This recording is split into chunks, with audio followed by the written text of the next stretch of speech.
মুসলমান বন্ধুরা আমার, কাব ইবনে মুজরা বালতিটা হাতে নিলেন, রশিটা নিয়া রশি বালতিটা বাঁধার পর কাব ইবনে মুজরা কুয়ার কাছে চলে গেলেন।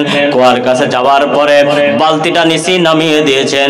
মুসলমান বন্ধুরা আমার, বালতিটা নিচে নামানোর পরে এক বালতি করে পানি উঠাচ্ছেন, আর কাব ইবনে মুজরা পড়ে যায় মাথা ঘুরে। কয়দিন ধরে নাক অবস্থায় রয়েছে কাব ইবনে মুজরা, নাক অবস্থায় শরীর দুর্বল হয়ে গেছে, হাঁটতে পারে না, চলতে পারে না, ক্ষুধার্ত অবস্থা। তার মা এবং বাবা না খাওয়া, সন্তানেরাও না খাওয়া অবস্থায় রয়েছে, সন্তানেরাও খানা খায় নাই, তার স্ত্রীও খানা খায় নাই, এদিকে একটা টেনশন, নিজেও খানা খায় নাই, শরীরটা দুর্বল হয়ে গেছে। মুসলমান বন্ধুরে আর আমার, কাব ইবনে মুজরা এক বালতি করে পানি উঠায়, আর কাব ইবনে মুজরা এরকম ভাবে অচেতন হয়ে যায়, চিৎকার করে পড়ে যায়, শরীর দুর্বল। আবার নবীজির কথা মনে হয়, আমার নবীজির মুখে হাসি ফোটাবার জন্য আজকে আমি কাজ করতে এসেছি। আমি যদি কাজ না করে আমার খাবার দেবে না, আমার নবীর মুখে হাসি ফোটানো আমার সম্ভব হবে না। মুসলমান বন্ধুরা আমার, ওই নবীর উম্মতের দল কাব ইবনে মুজরা এক বালতি করে পানি উঠায়, আবার পড়ে যায়, আবার এক বালতি উঠায় পড়ে যায়, এক এক করে আবার নবীজির কথা স্মরণ হয়, আমার নবীজির মুখে হাসি ফোটাবো আমি। এই এক বালতি করে পানি উঠায় একটা করে খেজুর নিয়ে যাব, এক বালতি, দুই বালতি, তিন বালতি, এইভাবে 7 বালতি পর্যন্ত পানি উঠিয়েছেন কাব ইবনে মুজরা। 7 বালতি পানি উঠানোর পর কাব ইবনে মুজরা দুর্বল হয়ে গেছে, মাথা ঘুরে পড়ে গেছে, আর পানি উঠানো সম্ভব হবে না। মুসলমান বন্ধুরা আমার, কাব ইবনে মুজরা আর পানি উঠানো সম্ভব নয়। কাব ইবনে মুজরা পিছন দিকে অচেতন হয়ে পড়ে গেছে, মাথা ঘুরে। কাব ইবনে মুজরা ইহুদির কাছে বলল, চাচা গো, 7 বালতি পানি উঠিয়েছি, আর তো আমি পারি না, আমাকে 7টা খেজুর দিয়ে দেন, আমি নিয়ে যাব আমার বিশ্ব নবীর মুখে আমি হাসি ফোটাবার জন্য, এই খেজুরগুলো আমার বড় প্রয়োজন। ওই ইহুদি চাচা 7টা খেজুর কাব ইবনে মুজরাকে দিয়ে দিলেন। কাব ইবনে মুজরা খুশি হয়ে একটা দৌড় দিয়েছেন আল্লাহর নবীর দরবারে। নবীজি আমার মসজিদে নববীতে বসিয়েছেন, কাব ইবনে মুজরা 7টা খেজুর নিয়ে আমার বিশ্ব নবীর দরবারে এসেছেন। ইয়া রাসূলুল্লাহ, নবী গো, এই যে আপনার জন্য কাজ করে আমি খেজুরগুলো নিয়ে এসেছি, 7টা খেজুর নিয়ে এসেছি, 7 বালতি পানি উঠেছে। ইয়া রাসূলুল্লাহ, ইয়া পয়গম্বর, আমি আর পারলাম না, আমি যদি পারতাম আমি আরো পানি উঠাই দিতাম, কিন্তু আমি তার পারি না, আমি তো না খা ক্ষুধার্ত অবস্থায় রয়েছি। ইয়া রাসূলুল্লাহ, নবী গো, এই যে 7টা খেজুর আপনার দরবার নিয়ে এসেছি, আমি 7টা খেজুর আপনাকে হাদিয়া দিলাম, আপনি আমার সামনে খাবেন। আল্লাহর নবী বললেন, কাব, তুমি কি আমাকে কি মনে করছো? আল্লাহ পাক আমাকে রাহমাতাল লিল আলামিন হিসেবে প্রেরণ করেছেন, আমি এই খেজুর খাবো।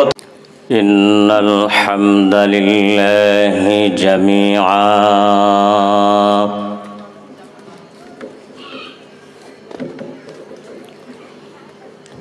আলহামদুলিল্লাহিল্লাযী হাদানা লিহাযা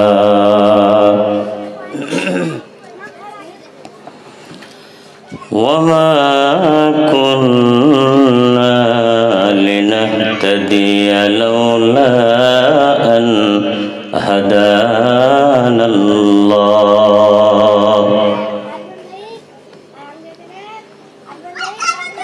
فقد قال الله تعالى في كلامه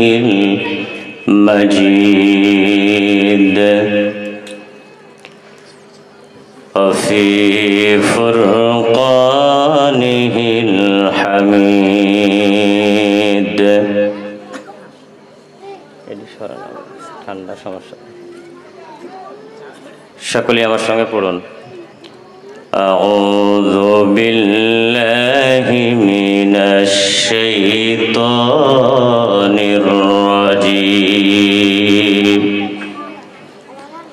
بسم الله الرحمن الرحيم إن الذين قالوا ربنا الله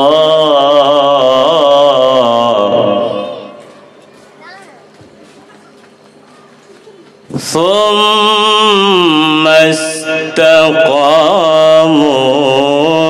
تتنزل عليهم الملائكة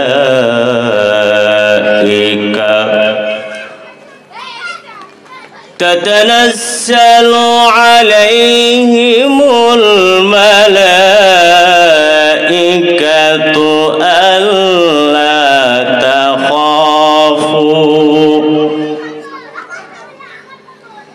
ألا تخافوا ولا تحزنوا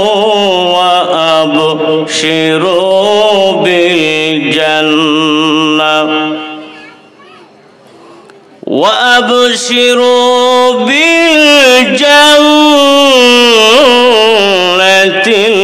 التي كنتم توعدون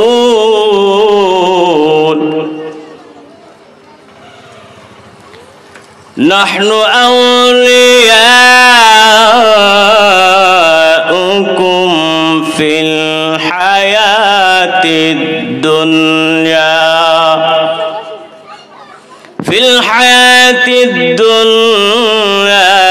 وفي الآخرة ولكم فيها ما تشتهي أنفسكم ولكم فيها ما تدعون الله أكبر বলেন আরো জোরে صدق الله العظيم وصدق رسوله النبي الكريم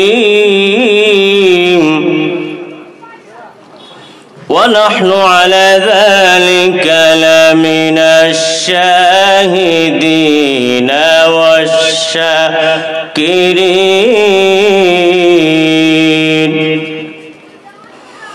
والحمد لله رب العالمين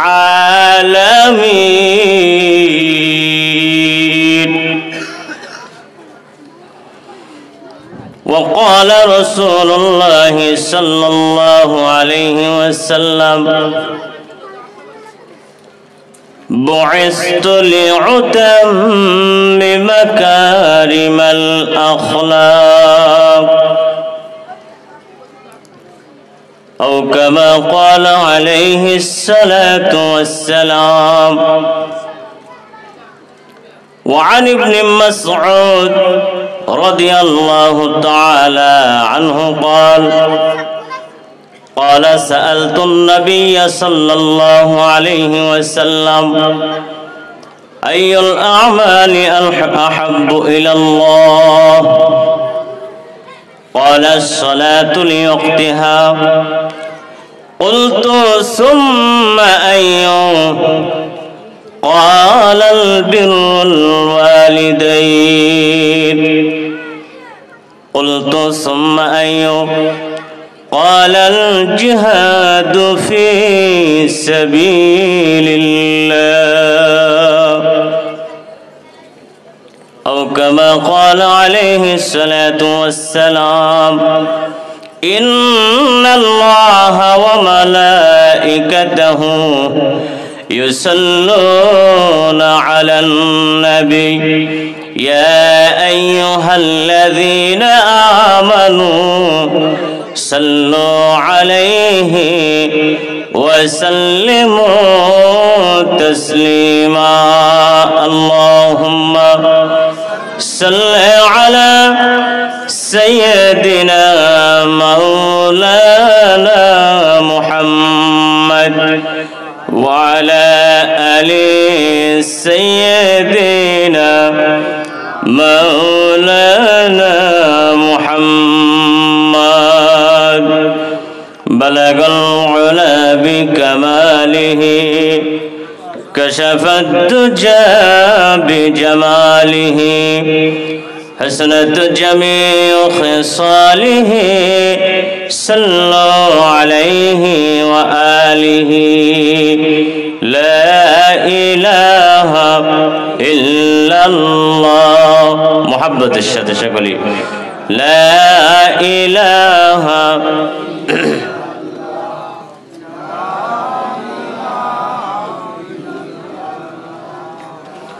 لا إله إلا الله لا إله নেক হলে আল্লাহ ছাড়া লা ইলাহা ইল্লাল্লাহ লা ইলাহা ইল্লাল্লাহ লা ইলাহা ইল্লাল্লাহ লা ইলাহা ইল্লাল্লাহ মুহাম্মাদুর রাসূলুল্লাহ সাল্লাল্লাহু আলাইহি ওয়াসাল্লাম। তেঁতুলতলী ঘোলাপাড়া মসজিদ কর্তৃক আয়োজিত আজকের এই মাহফিলের সম্মানিত সদরে জলসা মৌলানা তিবিয়ান সিদ্দিকী সাহেব মাদ্দাজিল্লাহুল আলী, আজকের জলসার বিশেষ অতিথি, প্রধান অতিথি, সুযোগ্য পরিচালক মুআজ্জাজ মুহতারাম ওয়াজিবুল ইহতিরাম, সামনে উপস্থিত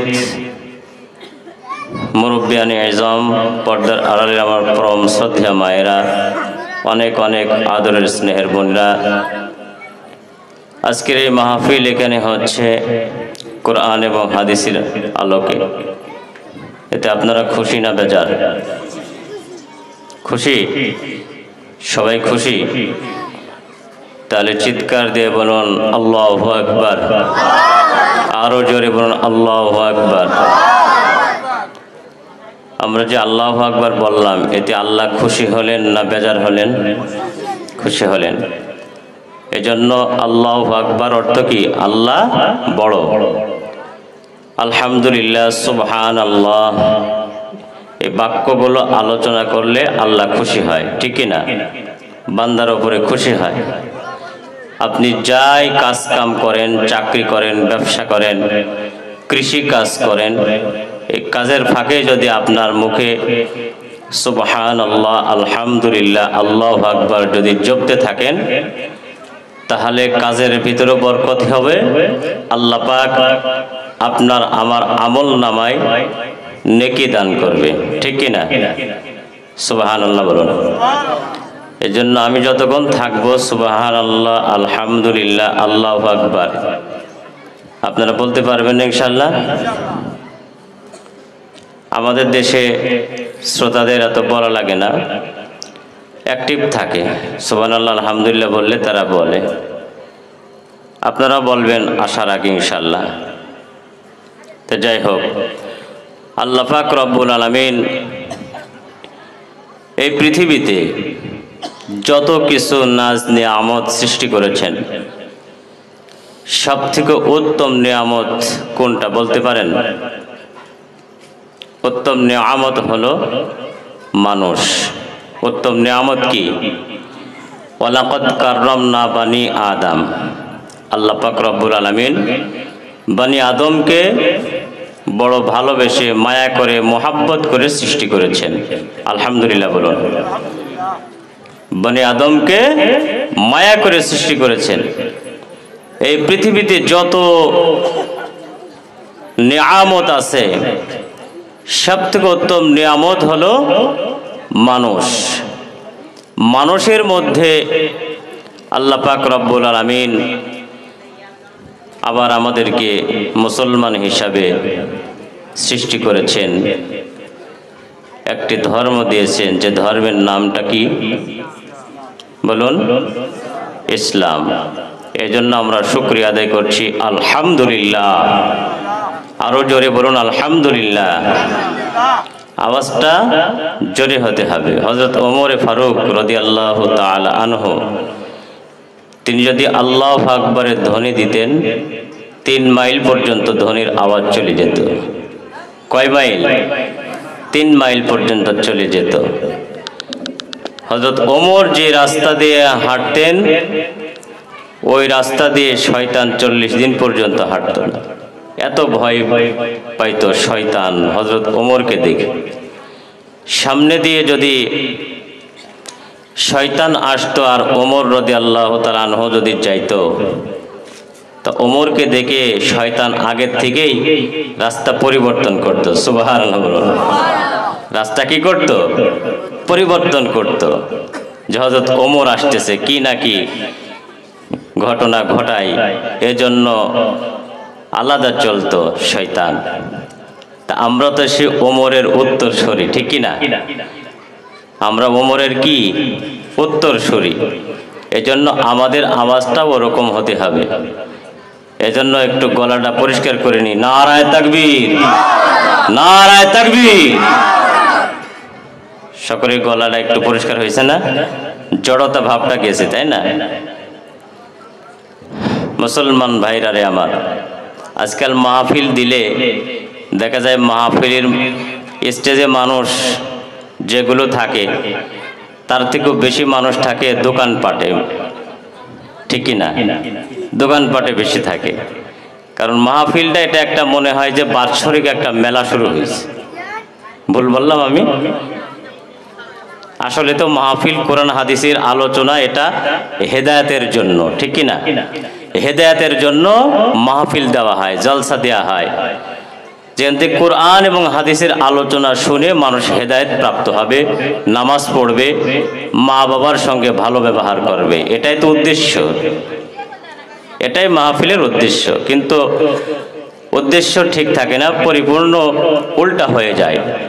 আল্লাহ পাক আমাদের সকলকে, যারা এদিক ওদিকে ঘোরাফেরা করছে দোকানপাটে, সমস্ত মুসলমান ভাইদেরকে আমি আহ্বান করব যেন সকলেই মাহফিলের এই প্যান্ডেলে চলে আসবেন।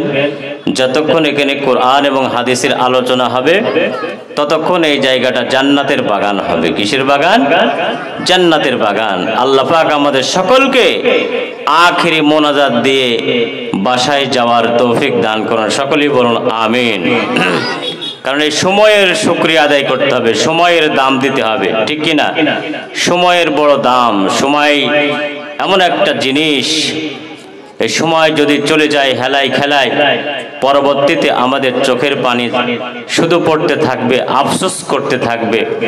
ওই দিনকে আফসোস করে আর কোনো লাভ হবে না। এই জন্য নিয়ামতের শুকরিয়া আদায় করতে হবে, সময়টাকে মূল্যায়ন করতে হবে। নিয়ামতের কি শুকরিয়া আদায় করবে?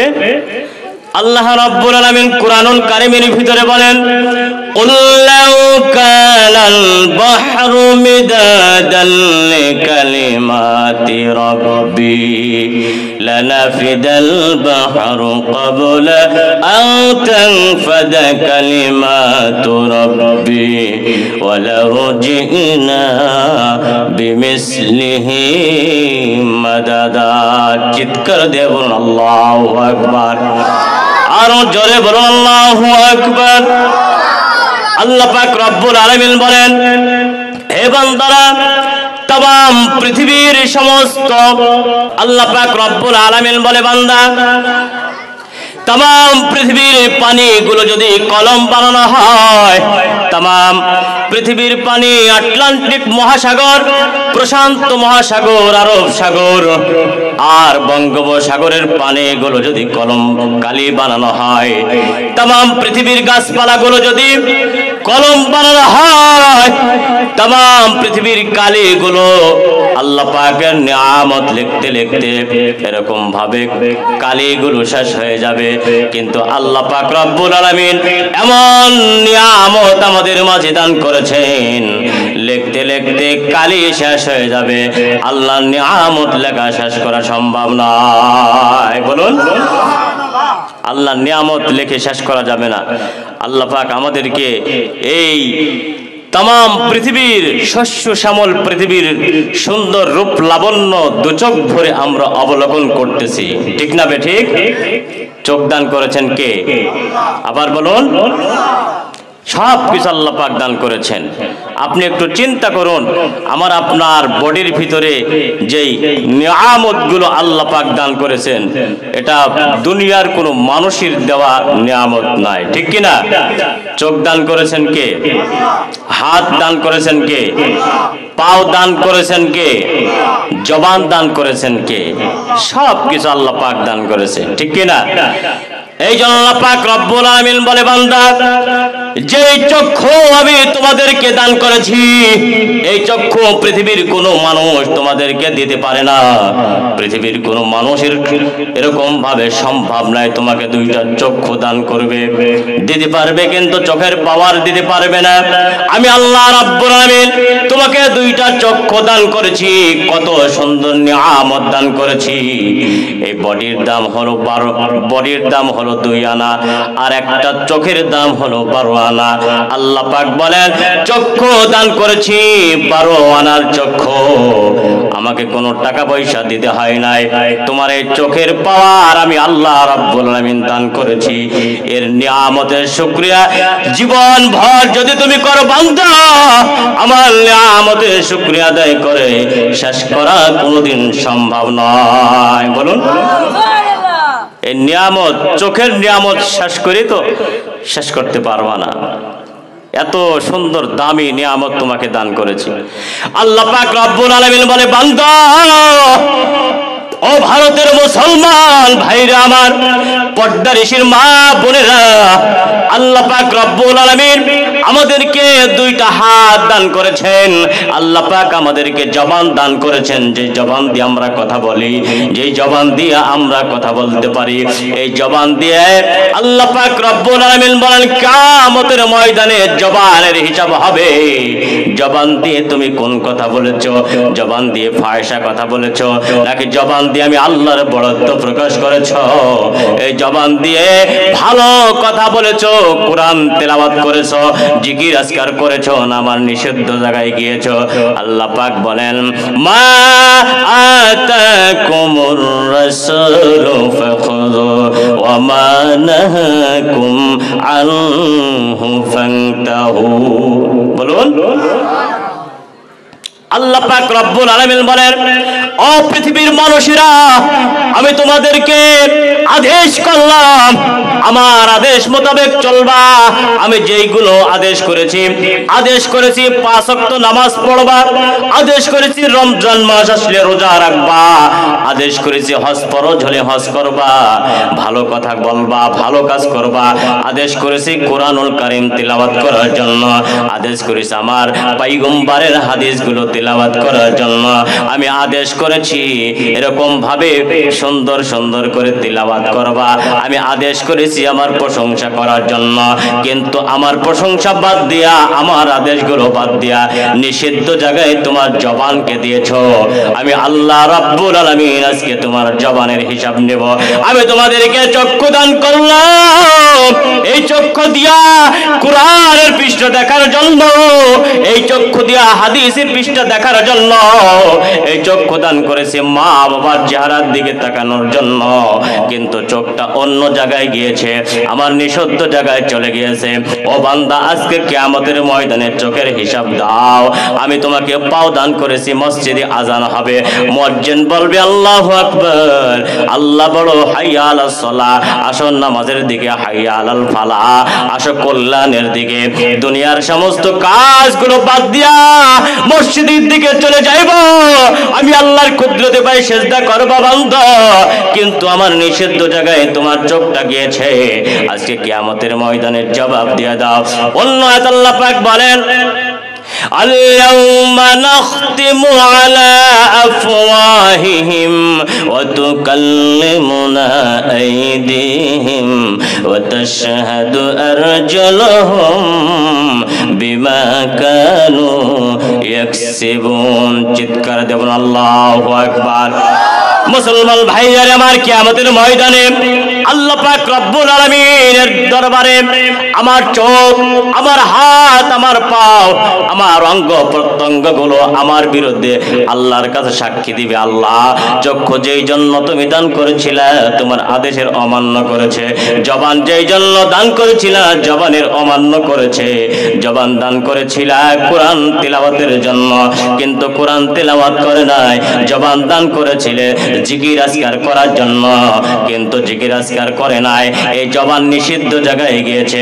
আল্লাহ পাকের দরবারে জবান আমার বিরুদ্ধে সাক্ষী হবে। পাও বলবে আল্লাহ যেখানে আদেশ করেছে পাও যাইতে আদেশ মোতাবেক চলে নাই, পাও আমার বিরুদ্ধে সাক্ষী দিবে।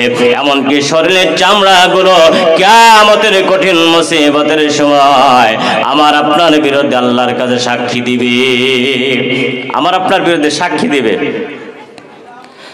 ভারতের ভাইরা আমার মুসলমান, কিয়ামতের ময়দানে চোখ আল্লাহ বন্ধ করে দিবেন, চোখের পাওয়ার বন্ধ হয়ে যাবে। আল্লাহ পাক রব্বুল আলামিন বলেন ওয়ামান আ'রাদা আন যিকরি ফাইন্না লাহু মাঈশাতান দানকা ওয়া নাহশুরুহু ইয়াওমাল কিয়ামাতি আ'মা ক্বালা লিমা হাশারতানি আ'মা ওয়া ক্বাদ কুনতু বাসীরা। আল্লাহ পাক রব্বুল আলামিন কিয়ামতের ময়দানে আমার আপনার চোখের পাওয়ারকে বন্ধ করে দিবেন, আমার আপনার চোখের পাওয়ারকে লেস করে দিবেন। আমরা সেদিন চোখে কিচ্ছু দেখবো না, অন্ধকার হয়ে যাবে। বান্দা শিকায়ত করবে আল্লাহ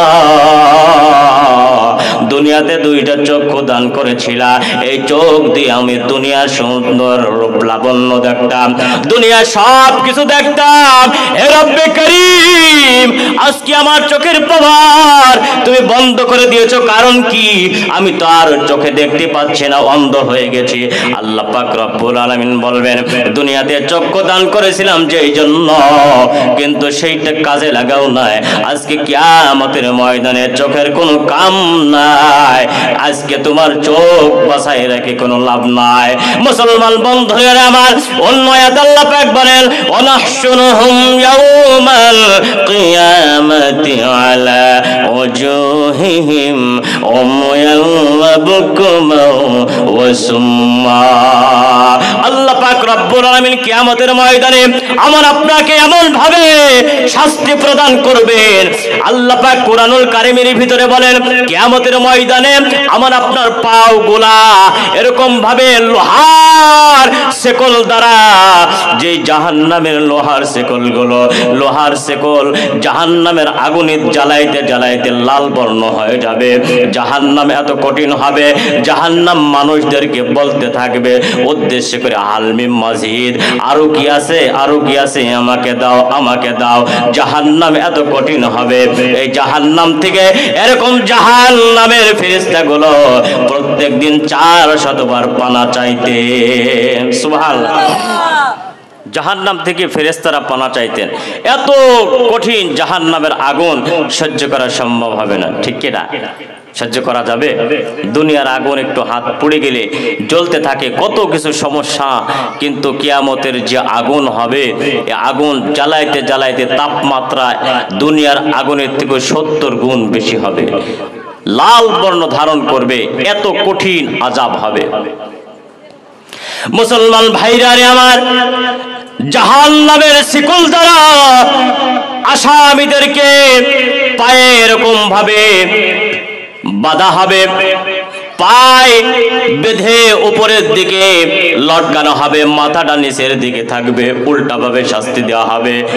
ওই বান্দা বলবি আল্লাহ হে রব্বে করিম, আজকে এরকম ভাবে আমাকে কেন শাস্তি দিচ্ছ? আমি তো এরকম ভাবে শাস্তি সহ্য করা সম্ভব নয়, আমি তো আর পারি না। তোমার তো শাস্তি কঠিন হবে, কঠিন শাস্তি আমার দ্বারা সম্ভব নয় সহ্য করা। আল্লাহ পাক বলবেন, জীবনে কোনোদিন এরকম ভাবে আমার আদেশ মানো নাই। আমি তোমাকে আদেশ করেছিলাম আমার আদেশ মোতাবেক চলবা, কিন্তু আদেশ মোতাবেক চলো নাই, উল্টা ভাবে চলেছো, আমার আদেশের অমান্য করেছো। আজকে কিয়ামতের কঠিন মুসিবতের সময় আমি আল্লাহ রাব্বুল আলামিন তোমাকে উল্টা ভাবে শাস্তি প্রদান করব। আমি আজকে উল্টা ভাবে শাস্তি দেব, কারণ তুমি তো উল্টা পথে চলেছো, আমার আদেশ মানো নাই, আমার আদেশের তুমি বাহিরে চলে গিয়েছো, আমার আদেশ থেকে তুমি এরকম ভাবে পথভ্রষ্ট হয়ে গিয়েছিলে। তোমাকে আমি সব দেখে দিয়েছিলাম, বলেছিলাম কোনটা হেদায়েতের পথ আর কোনটা এরকম ভাবে বাম পথ আর কোনটা ডান পথ, জান্নাতে যাওয়ার পথ, মুস্তাকিমের পথ বাতলাই দিয়েছিলাম, কিন্তু সে পথে তুমি যাও নাই, সোজা পথে না গিয়ে বেঁকা পথে গিয়েছো। আজকে তোমাকে আমি শাস্তি এইভাবেই দেবো, ঠিক কিনা? এইভাবে শাস্তি হবে। মুসলমান বন্ধুরা আমার, আল্লাহ পাক রব্বুল আলামিন বলেন, কিতাবুল আনজালনাহু ইলাইকা লিতুখরিজান নাসা মিনাজ যুলুমাতি ইলান নূর। আল্লাহ পাক রব্বুল আলামিন বলেন, বান্দা আমি তোমাদের মাঝে এমন একটা কিতাব, এমন একটা গাইড নামা দান করেছিলাম, যেই গাইড নামাকে তুমি যদি ফলো করো তাহলে তোমার জন্য পথ চলা সম্ভব হবে।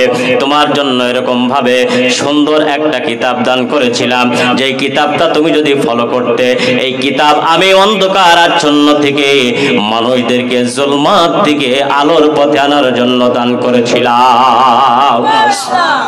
একটা কিতাব গাইড নামা দিলাম তোমাদেরকে, এই গাইড নামা দ্বারা তোমরা চলবে, এটাকে মানবে, তাহলে তোমরা এরকম ভাবে পথভ্রষ্ট থেকে পথের দিশা পাবা, অন্ধকার আচ্ছন্ন থেকে আলোর দিশা পাবা, জুলমাত থেকে তোমরা ফিরে আসবা, তোমাদের জন্য সহজ হয়ে যাবে, জান্নাতে যাওয়া সহজ হয়ে যাবে। চিৎকার দিয়ে বলেন সুবহানাল্লাহ।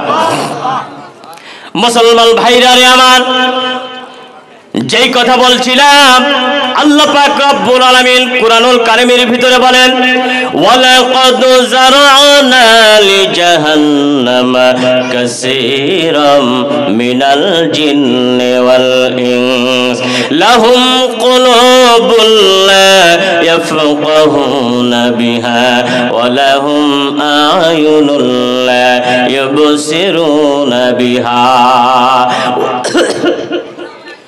وَلَهُمْ آذَانٌ لَا يَسْمَعُونَ بِهَا أُولَئِكَ كَالْأَنْعَامِ। আল্লাহ পাক রব্বুল আলামিন বলে, বান্দা আমি আল্লাহ রব্বুল আলামিন তোমাদেরকে মানুষ এবং জিনদেরকে জাহান্নামে লাকড়ি বানাবো। জাহান্নামকে জ্বালাবার জন্য মানুষ এবং জিনদেরকে আমি সৃষ্টি করেছি। কোন সমস্ত মানুষ এবং জিনদেরকে জাহান্নামে জ্বালানো হবে? আল্লাহ পাক রব্বুল আলামিন বলেন, যাদেরকে আমি কান দান করেছি, যাদেরকে আমি দুইটা কর্ণ দান করেছি, এই কান দিয়ে যারা ভালো ভালো জিনিসগুলো শোনে, মসজিদে আজান শোনে, মসজিদে আজান শোনার পরে যারা মসজিদে গেল না, মসজিদকে অবহেলা করলো, আমি ওই সমস্ত মানুষদেরকে কিয়ামতের ময়দানে জাহান্নামে জ্বালাবো। আল্লাহ বলবেন, কান দান করেছি কিন্তু কান দিয়ে শুনলো না, চোখ দান করেছি চোখ দিয়ে ভালো জিনিসগুলো দেখলো না, এই সমস্ত মানুষগুলো উলাইকা কাল আনআম বাল হুম আদাল উলাইকা হুমুল গাফিলুন, তারাই হলো এরকম ভাবে পথভ্রষ্ট, তারাই হলো গাফেল, তারাই হলো চতুষ্পদ জন্তুর থেকেও খারাপ। ঠিক না ঠিক ভাইরা আমার? চতুষ্পদ জন্তুর থেকেও খারাপ কোন সমস্ত মানুষ? যারা হচ্ছে ওয়ালাকাদ যারা'না লিজাহান্নামা কাসীরাম মিনাল জিন্নি ওয়াল ইনস। আল্লাহ পাক বলেন, অধিকাংশ মানুষ এবং জিনদেরকে আমি আল্লাহ রাব্বুল আলামিন জাহান্নামের লাকড়ি বানাবো। জাহান্নামকে যখন জ্বালানো হবে, পৃথিবীর কোনো গাছপালা দিয়ে আল্লাহ পাক জাহান্নামকে জ্বালাবেন না। এরকম নয় যে সমস্ত পৃথিবীর গাছগুলো কেটে লাকড়ি বানিয়ে ওই লাকড়ি দিয়ে জাহান্নামকে জ্বালাইতে হবে, এরকম কোন কোরআনের আয়াত এবং হাদিস শুনেছেন আপনারা? আজ পর্যন্ত শুনেছেন না। কোরআন সাক্ষী যে জাহান্নামকে জ্বালানো হবে মানুষ এবং জিনদেরকে দিয়ে। কাসির শব্দ বলছেন, অধিক অংশ মানুষ এবং জিনদেরকে দিয়ে জাহান্নামকে কি করা হবে? জ্বালানো হবে। তাহলে আমি কোন শ্রেণীর মানুষ, জান্নাতি না জাহান্নামী, আমি নিজের হিসাব যদি নিজে করি তাহলে বুঝতে পারবো যে আমি আসলেই জাহান্নামী, ঠিক কিনা? আমি আসলেই কি জাহান্নামী। আমাদের উপরে আল্লাহ পাক 5 ওয়াক্ত নামাজ ফরজ করেছেন। প্রত্যেক বালেগ বালিগা নামাজ, নারী পুরুষের জন্য 5 ওয়াক্ত নামাজ ফরজ। আমরা কি নামাজ পড়ি 5 ওয়াক্ত? কয়জন পড়ি? শতকরা 10 জন হতে পারে, ঠিক কিনা? 4 ওয়াক্ত পড়ি, 1 ওয়াক্ত পড়ি না। অনেকে 1 ওয়াক্ত পড়ি, 2 ওয়াক্ত পড়ি না। অনেকে 4 ওয়াক্ত পড়লে আবার ফজরে যায় না। আছে না? না এরকম পাবলিক আছে না? ফজরের সময় লোক পাওয়া যায় না মসজিদে, ইমাম মুয়াজ্জিন অনেক মসজিদে আছে। আমি একখানে গেছি, প্রোগ্রামে গেছি, মাহফিলে, সিলেট অঞ্চলে যাই। মাগরিবের আজান হয়ে গেছে, নামাজ পড়তে মসজিদে ঢুকছি, যাই দেখি ইমাম মুয়াজ্জিন আর একজন মুসল্লি আছে। সুবহানাল্লাহ বলেন। তাও তো আছে ইমাম আর মুয়াজ্জিন। আমি বললাম এই অবস্থা কেন? এলাকার এরকম কেন? এলাকায় কি সবাই মরবে না? আজরাইল কি সবার সঙ্গে কথা বলে গেছে তোমাদের জান কবজ করবো না, নামাজ কালামের দরকার নাই? ইমাম মুয়াজ্জিন কয়, হুজুর তাও তাই একজন পাইছেন, মাঝে মধ্যে আমি আর মুয়াজ্জিনই, ফজরে তো আমি আর মুয়াজ্জিন আর নাই। আস্তাগফিরুল্লাহ। বড় দুঃখের বিষয়, পরিতাপের বিষয়, ঠিক কিনা? অথচ আল্লাহ পাক আমাদেরকে 5 ওয়াক্ত নামাজ ফরজ করে দিয়েছেন। আল্লাহর নবী বলেন, আউয়ালু মা ইউহাসাবু বিহিল আবদু ইয়াউমাল কিয়ামাতিস সালাহ। কিয়ামতের ময়দানে আল্লাহ পাক বান্দার থেকে নামাজের হিসাব সর্বপ্রথম নেবেন। সুবহানাল্লাহ। সর্বপ্রথম কিসের হিসাব নেবেন? নামাজের হিসাব। নামাজ এমন একটা গুরুত্বপূর্ণ একটা আমল, সব আমল করেছেন, নামাজ পড়েন নাই, কোনো আমল কবুল হবে না। নামাজ আগে। আপনি হজ করেছেন, জাকাত দিয়েছেন, রমজান মাসে রোজা রাখছেন, কিন্তু নামাজ পড়েন না, আপনি কি জান্নাতে যেতে পারবেন? কখনো সম্ভব না। নিজে নামাজ পড়বেন, আশেপাশের মুসলমান ভাইদেরকে দাওয়াত দিয়ে, নামাজের দাওয়াত দিয়ে মসজিদে আনতে হবে। এটা আমার দায়িত্ব, আপনার দায়িত্ব, ঠিক না বেঠিক ভাইরা আমার? কারণ আমি শুধু একা নামাজ পড়লে হবে না। আমার আর এক ভাই, আমার চাচা, আমার বাপ নামাজ পড়ে না, তাদের জন্য আমাকেও দায়ী করবে। আল্লাহ কিয়ামতের ময়দানে বলবেন, তুমি নিজেকে বাঁচার জন্য একা একা নামাজ পড়েছো, কিন্তু নামাজের কোনোদিন দাওয়াত দিছো কাউকে? কাউকে দাওয়াত দিছো? এই হিসাব কিন্তু দিতে হবে, ঠিক কিনা? ওমান আহসানু কাওলাম মিম্মান দাআ ইলাল্লাহি ওয়া আমিলা সালিহা ওয়া ক্বালা ইন্নানি মিনাল মুসলিমিন। আল্লাহর দরবারে আমরা বলতে পারবো যে আমি একজন মুসলমান। আর যে নামাজের দাওয়াত দেয় সেই হলো সবথেকে এরকম ভাবে আমলকারী ব্যক্তি। সুবহানাল্লাহ বলেন। মুসলমান ভাইরারে আমার, আল্লাহর নবী 5 ওয়াক্ত নামাজ পড়তেন, পাশাপাশি আল্লাহর রাসূল তাহাজ্জুদ নামাজ পর্যন্ত কোনোদিন ছাড়তেন না। তাহাজ্জুদ নামাজ পড়তেন, নফল নামাজ, কোরআন তেলাওয়াত করতেন। আল্লাহর নবী সময়টাকে 3টা ভাগ করেছিলেন। আল্লাহর নবী সময়টাকে 3টা ভাগ করেছিলেন।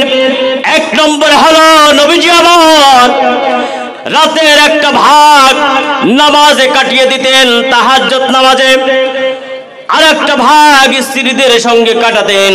আর একটা ভাগ হলো সাহাবায়ে কিরাম বিভিন্ন কাজের জন্য নবীজির কাছে যাইতেন, বিভিন্ন পরামর্শ করার জন্য যাইতেন। মুসলমান বন্ধুরা আমার, নবীজি আমার শুধু 5 ওয়াক্ত নামাজই পড়তেন এরকম নয়। একবার নবীজি আমার জোহরের নামাজ পড়ে সমস্ত সাহাবায়ে কিরাম বাড়িতে চলে গেছে। সমস্ত সাহাবায়ে কিরাম বাড়িতে চলে গেছেন। আমার আপনার নবী পয়গম্বর বাড়িতে যান নাই, মসজিদে নববীতে নামাজ পড়তেছেন। এমন সময় একজন সাহাবী কাব ইবনে উজরা বাড়িতে চলে গেলেন নামাজের পরে। বাড়িতে যাওয়ার পরে বিবির কাছে গেলেন। বিবির কাছে যেয়ে বললেন, বিবি গো, আমার তো জিকির করুন লা ইলাহা, মশা না মাছি গেছে এই জন্য কাশি হচ্ছে, একটু পানি। হ্যাঁ, লা ইলাহা মুহাম্মাদুর। মুসলমান বন্ধুরিয়ারে আমার, কাব ইবনে উজরা নামাজ পড়ে বাড়িতে চলে গেলেন।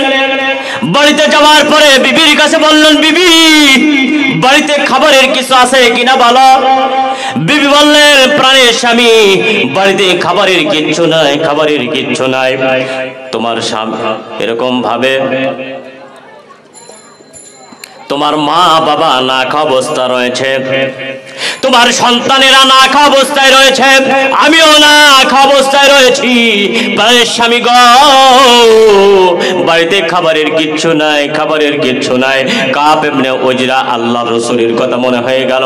মুসলমান বন্ধুরিয়ারে আমার, কাব ইবনে উজরা আল্লাহর রাসূলের কথা মনে হয়ে গেল। আল্লাহর নবী মসজিদে নববীতে সাহাবীদেরকে নিয়ে ওয়াজ করতেছেন, ও আমার সাহাবীরা, তোমরা 5 ওয়াক্ত নামাজ পড়বে, তাহলে তোমাদের রিজিকের ব্যবস্থা আল্লাহ করে দিবেন। 5 ওয়াক্ত নামাজ যদি তোমরা পড়তে পারো, তোমাদের রিজিক আল্লাহর পক্ষ থেকে তোমাদের রিজিক হয়ে যাবে। 5 ওয়াক্ত নামাজ পড়বে। কাব ইবনে উজরা আল্লাহর রাসূলের এই কথাটা মনে হয়ে গেল। কাব ইবনে উজরা আবার চলে গেলেন মসজিদে।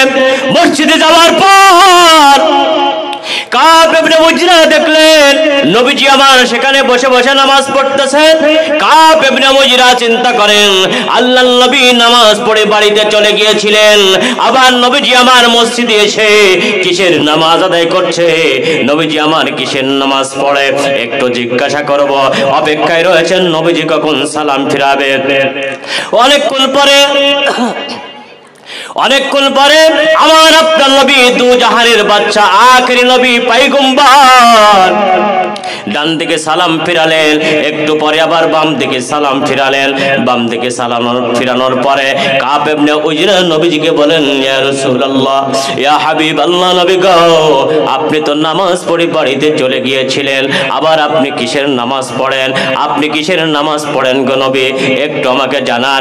নবীজি আমার বললেন, কাব, তুমি কিসের জন্য আবার মসজিদে আসলে সেই কথাটা আমাকে বলো। তুমি তো নামাজ পড়ে বাড়িতে চলে গিয়েছিলে, আবার কিসের জন্য তুমি মসজিদে আসলে সেই কথাটা একটু বলো। কাব ইবনে উজরা বলেন, ইয়া রাসূলুল্লাহ, আমি নামাজ পড়ে বাড়িতে চলে গিয়েছিলাম। বাড়িতে যাওয়ার পরে দেখলাম আমার বিবির কাছে আমি জিজ্ঞাসা করলাম, হে বিবি, প্রাণের বিবি গো, বাড়িতে খাবারের কিছু আছে কিনা বলো। আমার বিবি বলল, প্রাণের স্বামী গো, বাড়িতে খাবারের কিচ্ছু নাই, খাবারের কিচ্ছু নাই। তোমার মা বাবা না খাওয়া অবস্থায়, তোমার সন্তানেরা না খাওয়া, আমিও না খাওয়া অবস্থায় রয়েছি। কাব ইবনে উজরা আবার নবীজির কাছে বললেন, ইয়া রাসূলুল্লাহ, এই জন্য আমি মসজিদে চলে আসলাম। অনেকদিন পূর্বে আপনি ওয়াজ করেছিলেন, যে ব্যক্তি 5 ওয়াক্ত নামাজ পড়বে জামাতের সঙ্গে, ওই ব্যক্তির রিজিকের ব্যবস্থা আল্লাহ রাব্বুল আলামিন করে দিবেন। আজকে আমার মনে হয়ে গেল বাড়িতে খাবারের কিচ্ছু নাই, কিন্তু মসজিদে যদি আমি আসি, নামাজ আদায় করে আমি আমার আল্লাহর কাছে চাইব, রিজিকের ব্যবস্থা আল্লাহ রাব্বুল আলামিন করে দিবেন। চিৎকার দিয়ে বলেন সুবহানাল্লাহ। মুসলমান বন্ধুরা আমার, নবীজি আমার বললেন, কাব, তুমিও যে জন্য মসজিদে এসেছো রিজিকের ফয়সালা করার জন্য, তুমি কি জানো না আমি আখিরি পয়গম্বর, আমি রহমাতুল লিল আলামিন, দু জাহানের বাদশা। আমিও না অবস্থায় আমার বাড়িতে খাবারের কিচ্ছু নাই, আমার বাড়িতে যে দেখলাম খাবারের কোনো ব্যবস্থা নাই, আমি মসজিদে চলে আসলাম, আমি আল্লাহ রাব্বুল আলামিনের কাছে চাইব। আমি নবী পয়গম্বর, দুনিয়ার কোনো মানুষের কাছে আমি পয়গম্বর খাবার চাইতে পারি না, আমি রিজিক চাইতে পারি না, যেহেতু আল্লাহ পাক রব্বুল আলামিন আমাকে রহমাতুল লিল আলামিন হিসাবে প্রেরণ করেছে। হে উজরা,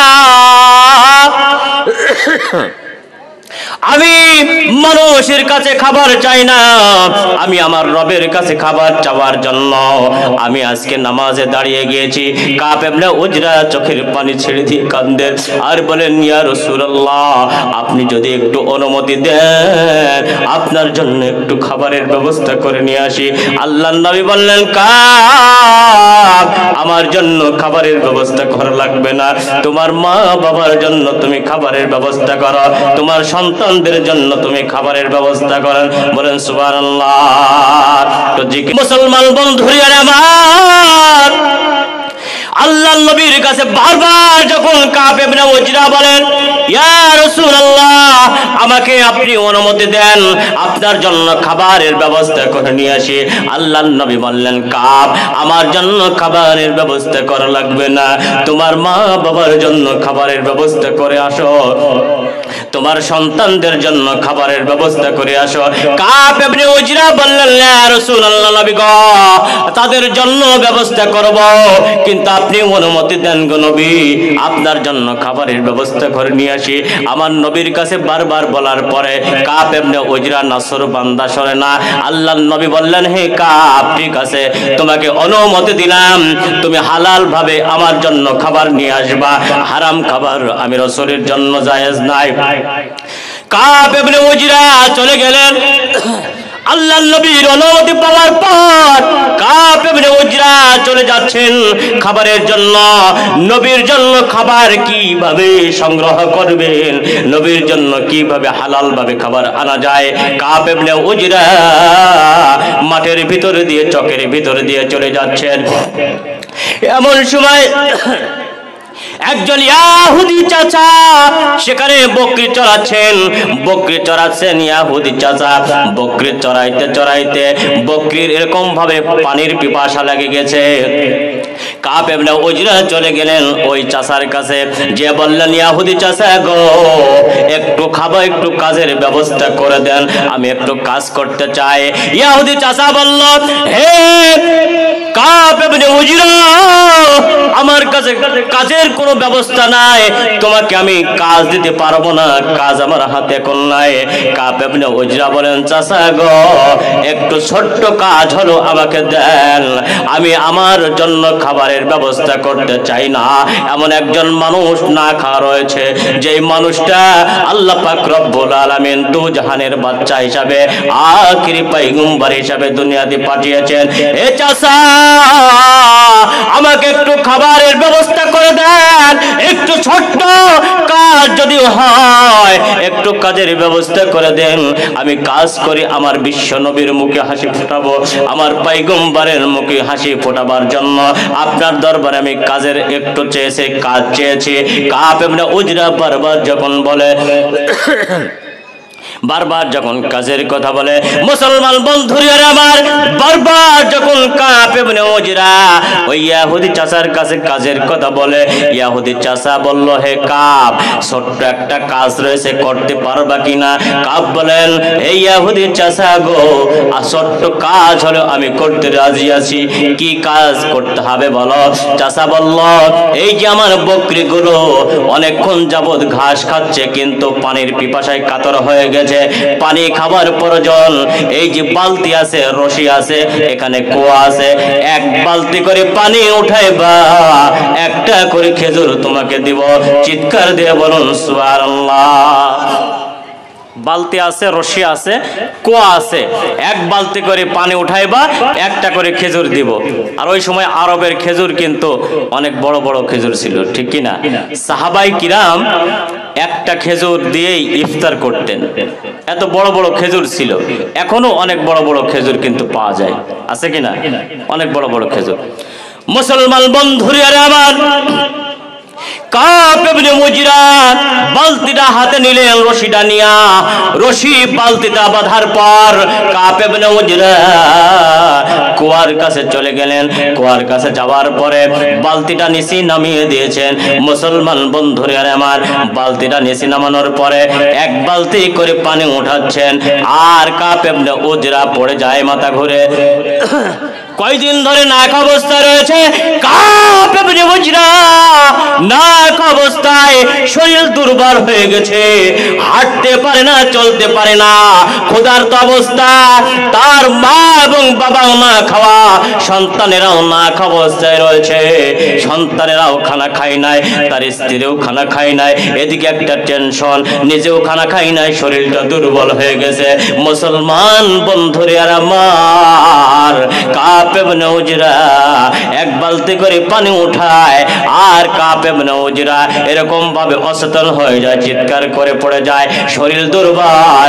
আবার নবীজির কথা মনে হয়, আমার নবীজির মুখে হাসি ফুটাবার জন্য আজকে আমি কাজ করতে এসেছি, আমি যদি কাজ না করে আমার খাবার দেবে না, আমার নবীর মুখে হাসি ফোটানো আমার সম্ভব হবে না। মুসলমান বন্ধুরা আমার, ওই নবীর উম্মতের দল কাব ইবনে মুজরা এক বালতি করে পানি উঠায়, আবার পড়ে যায়, আবার এক বালতি উঠায় পড়ে যায়, এক এক করে আবার নবীজির কথা স্মরণ হয়, আমার নবীজির মুখে হাসি ফুটাবো আমি, এই এক বালতি করে পানি উঠায় একটা করে খেজুর নিয়ে যাব, এক বালতি, দুই বালতি, তিন বালতি, এইভাবে 7 বালতি পর্যন্ত পানি উঠিয়েছেন কাব ইবনে মুজরা। 7 বালতি পানি উঠানোর পর কাব ইবনে মুজরা দুর্বল হয়ে গেছে, মাথা ঘুরে পড়ে গেছে, আর পানি উঠানো সম্ভব হবে না। মুসলমান বন্ধুরা আমার, কাব ইবনে মুজরা আর পানি উঠানো সম্ভব নয়, কাব ইবনে মুজরা পিছন দিকে অচেতন হয়ে পড়ে গেছে, মাথা ঘুরে। কাব ইবনে মুজরা ইহুদির কাছে বলল, চাচা গো, 7 বালতি পানি উঠিয়েছি, আর আমি পারি না, আমাকে 7টা খেজুর দিয়ে দেন, আমি নিয়ে যাব আমার বিশ্ব নবীর মুখে আমি হাসি ফোটাবার জন্য, এই খেজুরগুলো আমার বড় প্রয়োজন। ওই ইহুদি চাচা 7টা খেজুর কাব ইবনে মুজরাকে দিয়ে দিলেন। কাব ইবনে মুজরা খুশি হয়ে একটা দৌড় দিয়েছেন আল্লাহর নবীর দরবারে। নবীজি আমার মসজিদে নববীতে বসিয়েছেন, কাব ইবনে মুজরা 7টা খেজুর নিয়ে আমার বিশ্ব নবীর দরবারে এসেছেন। ইয়া রাসূলুল্লাহ, নবী গো, এই যে আপনার জন্য কাজ করে আমি খেজুরগুলো নিয়ে এসেছি, 7টা খেজুর নিয়ে এসেছি, 7 বালতি পানি উঠেছে। ইয়া রাসূলুল্লাহ, ইয়া পয়গম্বর, আমি আর পারলাম না, আমি যদি পারতাম আমি আরো পানি উঠাই দিতাম, কিন্তু আমি তার পারি না, আমি তো না খা ক্ষুধার্ত অবস্থায় রয়েছি। ইয়া রাসূলুল্লাহ, নবী গো, এই যে 7টা খেজুর আপনার দরবার নিয়ে এসেছি, আমি 7টা খেজুর আপনাকে হাদিয়া দিলাম, আপনি আমার সামনে খাবেন। আল্লাহর নবী বললেন, কাব, তুমি কি আমাকে কি মনে করছো? আল্লাহ পাক আমাকে রহমাত লিল আলামিন হিসেবে প্রেরণ করেছেন, আমি এই খেজুর খাবো।